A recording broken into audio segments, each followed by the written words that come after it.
نبی پاک علیہ وسلم نے صحابہ سے پوچھا تھا بتاؤ دین کی مضبوط گرہ کون سی ہے؟ مضبوط گرہ دین کی. تو ایک صحابی نے کہا یا رسول اللہ نماز.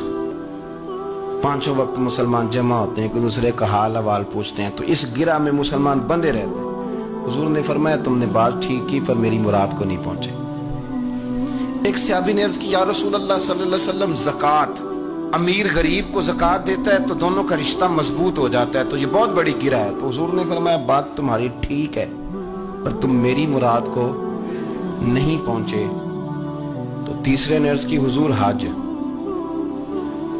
مختلف رنگوں کے، قبیلوں کے، نسلوں کے، علاقوں کے لوگ آتے ہیں، ایک ہی لباس پہنتے ہیں، ایک ہی بولی بولتے ہیں، لبیک اللہم لبیک. تو یہ بہت بڑی مضبوط گرہ ہے. نبی پاک صلی اللہ علیہ وسلم نے فرمایا بات تمہاری ٹھیک ہے پر تم میری مراد کو نہیں پہنچے. تو صحابہ نے عرض کی حضور پھر آپ ہی بتا دیں کہ اسلام کی مضبوط گرہ کون سی ہے جس میں مسلمان جڑ جائیں گے. نبی پاک نے فرمایا مضبوط گرہ محبت ہے. اللہ کی رضا کے لیے پیار کرو، لوگوں سے پیار کرو.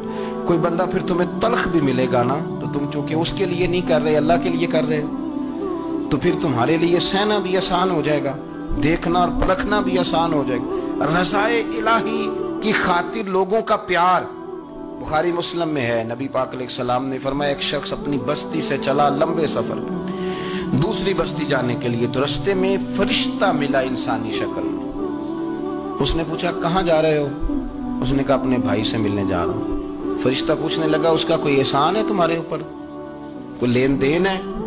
اس نے کہا نہیں.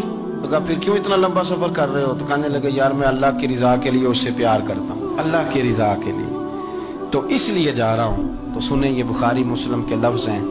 حضور فرماتے ہیں وہ فرشتہ کہنے لگا سن پھر میں انسان نہیں، میں فرشتہ ہوں اور مجھے رب کریم نے بھیجا ہے یہ کہنے کے لیے کہ اگر تم دونوں اللہ کی رضا کے لیے ایک دوسرے سے پیار کرتے ہو تو اللہ تم دونوں سے پیار فرمائے.